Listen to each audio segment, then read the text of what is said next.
이제 막 사회초년생이 되는 제자들한테 좀 알려주려고 영상을 찍었기 때문에 좀 반말로 설명을 하더라도 양해를 좀 부탁드리겠습니다. 자, 통장 쪼개기, 계좌 분리라는 게 뭐냐. 쉽게 말하면 통장을 여러 개를 만들어 가지고 자금을 목적에 맞게끔 사용을 한다는 건데, 왜냐면 이 돈 관리의 기본이라는 게 많이 버는 것도 굉장히 중요하지만 적게 쓰는 것도 매우 중요하거든. 예를 들면 어떤 친구가 월 소득, 그러니까 월급이 100만 원이라고 가정을 하고 그 중에 50만 원을 쓰는 소비 습관을 갖고 있었다. 그러면 남는 돈이 50만 원이 되잖아. 그럼 이 50만 원 가지고 저축을 할 수도 있고 뭐 투자를 할 수도 있겠지. 근데 이 친구가 갑자기 월급이 소득이 300만 원으로 늘었어. 300만 원을 늘었는데 소득이 는 만큼 소비도 같이 늘어가지고 300만 원 중에 250만 원을 썼다. 그럼 여전히 남는 거는 많이 벌었지만 100만 원에 비해서 300만 원으로 벌었지만 쓰는 것도 늘었기 때문에 결국 100만 원 벌었을 때나 300만 원 벌었을 때나 이 50만 원으로 남는 돈은 똑같다는 거야.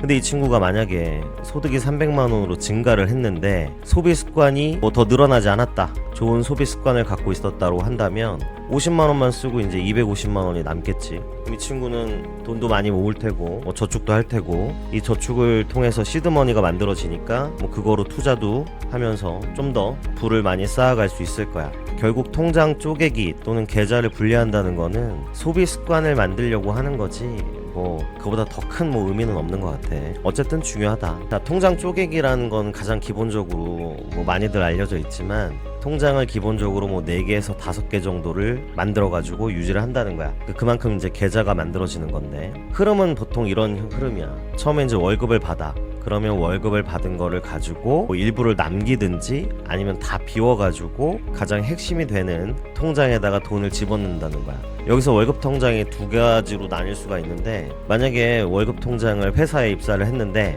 그 회사에서 지정한 은행 통장을 써라 라고 한다면 얘는 내가 주거래로 쓰고 있지 않는 통장일 수도 있으니까 굳이 뭐 얘 잔고를 놔두지 말고 영원으로 만들어서 잔고를 다 비워버리는 형태가 되는 거고, 그 월급 통장이 내가 주거래 은행으로 쓰는 통장이었다라고 한다면 이 은행 점수 관리 차원에서 평균 잔액을 좀 유지를 해줘야 돼. 영원으로 다 비우는 게 아니라 좀 남겨놓아야 된다는 거야. 왜냐면 주거래 은행의 실적이라는 것이 뭐 거래 실적이나 이런 게 좀 쌓여 있고 평균 잔액이 유지가 되면 나중에 뭐 대출을 받을 때 금리를 조금이라도 뭐 좀 싸게 받는다든지 여타 여러 가지 혜택들이 있을 수 있으니까, 이 월급 통장이 주거래 은행에 걸려 있는 통장이라면 자기 주거래 은행에 문의해서 어느 정도 평균 잔액을 유지해야 되는지는 물어봐야 되겠지. 근데 여기서 이제 가장 기본 골자는 그냥 잔고를 다 비운다라고 해서 설명을 하는 거야. 월급을 받아.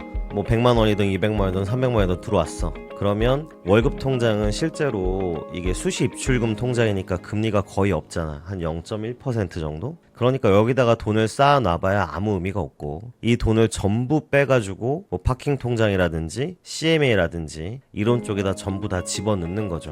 그럼 여기가 가장 핵심 통장이 되고 뭐 비상금도 여기서 관리할 수 있고, 그래서 여기다 통장에다가 돈을 일단 다 집어넣은 다음에 자기가 쓰는 고정 지출도 있을 거고 그 다음에 변동 지출도 있을 텐데, 이런 형태. 그러면 고정 지출에는 뭐 핸드폰 요금, 뭐 통신 요금이라든지 뭐 보험료가 나간다든지 뭐 대출 이자가 있다든지 뭐 공과금이라든지 뭐 카드값이라든지 뭐 이렇게 매달 어느 정도 고정적으로 나갈 수 있는 돈들이 있을 거야. 여기 카드는 변동 지출일 수도 있는데 굳이 고정 지출로 잡아둔 거는 이런 통신요금이나 보험료, 뭐 공과금 같은 거 이 카드를 통해서 자동 이체로 나가게 자동 납부를 할 수 있으니까 여기다 그냥 고정 지출을 얘기한 거고, 그 다음 변동 지출이라는 거는 뭐 교통비라든지 뭐 식비라든지 아니면 고정적으로 나가는 자동 납부 카드가 아닌 다른 여타의 카드들, 그런 게 변동 지출 통장이죠.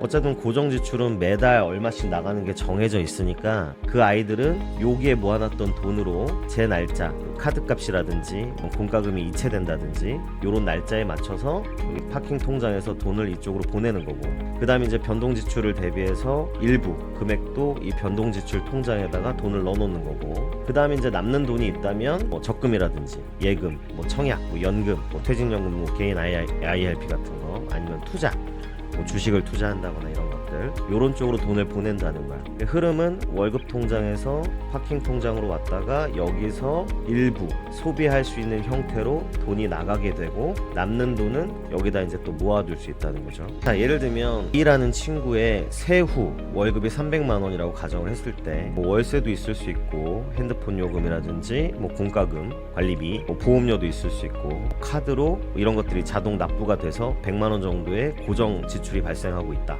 그러면 이 고정 지출은 아까 흐름대로 고정 지출 통장으로 이 계좌에 보내서 여기서 다 자동 납부, 자동 이체가 될 수 있게 만드는 거고 남는 돈이 이제 100만 원 정도 남으면 이거는 뭐 변동 지출인 생활비라든지 투자할 수 있는 아까 저축이라든지 이런 쪽으로 보낸다는 거지. 자, 그래서 흐름은 다시 좀 살펴보면 월급 통장, 잔액을 0원으로 만들든지 아니면 주거래 은행이라면 평균 잔액을 좀 놔둔 상태에서 나머지 금액을 이체를 통해서 파킹 통장이나 같은 데로 다 보낸다는 거야. 여기서 각각의 통장들로 이체가 일어난다. 고정지출 통장, 아까 월세라든지 통신비, 공과금, 뭐 보험료, 기타 자동 납부 걸려있는 신용카드들 일로 다 보내게 되는 거고요. 그 다음에 교통비나 식비, 뭐 기타의 변동 지출들은 이체를 하는데 나는 보통 이제 평균 여기다가 매주 뭐 10만 원이라든지 15만 원씩 딱 뭐 교통비, 뭐 밥값, 뭐 커피값 이렇게 쓸 수 있게끔만 보내서 여기서 소비를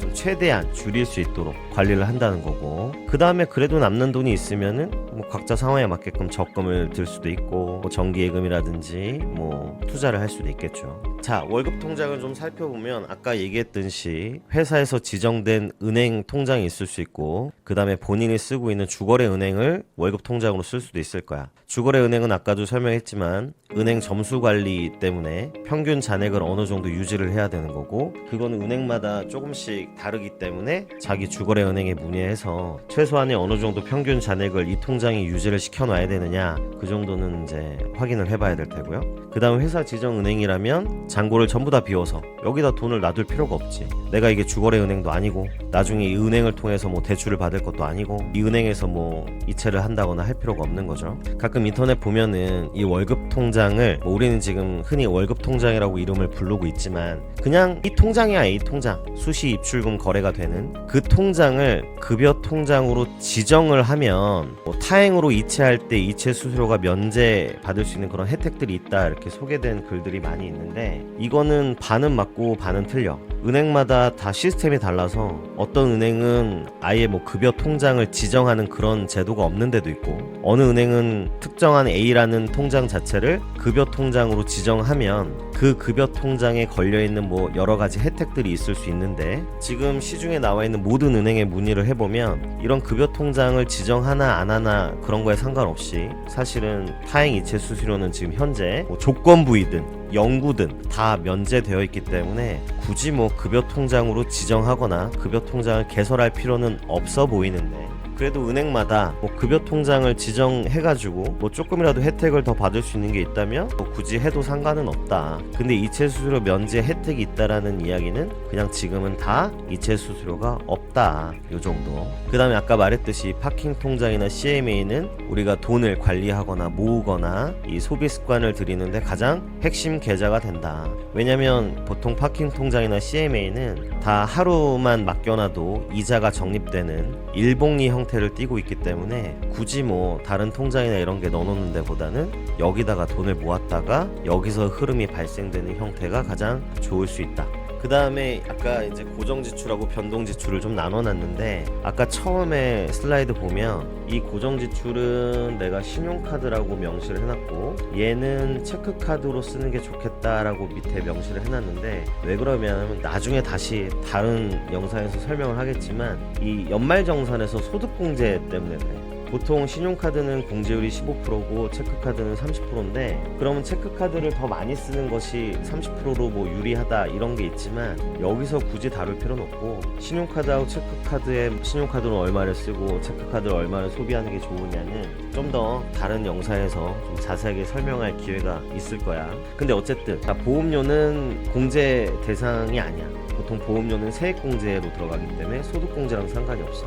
공과금도 소득공제가 안 들어가고 교육비도 세액공제고 월세도 세액공제, 통신비도 소득공제 제외 대상이고 핸드폰 요금 중에 기기 할부금을 낸다거나 소액결제 요런 거는 이제 연말정산에 포함되지만 어쨌든 요런 아이들은 소득공제에 들어가지 않기 때문에 어차피 얘를 체크카드로 쓰던 신용카드로 쓰던 어차피 공제 안 돼. 그러면 일부 금액 정도는 신용카드로 쓰고 특정 금액이 넘어갈 때부터 체크카드를 쓰는 게 공제를 더 많이 받고 연말정산을 더 많이 받는 방법이기 때문에 요런 아이들은 그냥 고정지출 통장에 넣어가지고 신용카드로 자동 납부할 수 있는 게 있다면 자동 납부를 걸어놓는 게 신용카드 실적 정도 쌓는 용도로는 쓸 수 있다.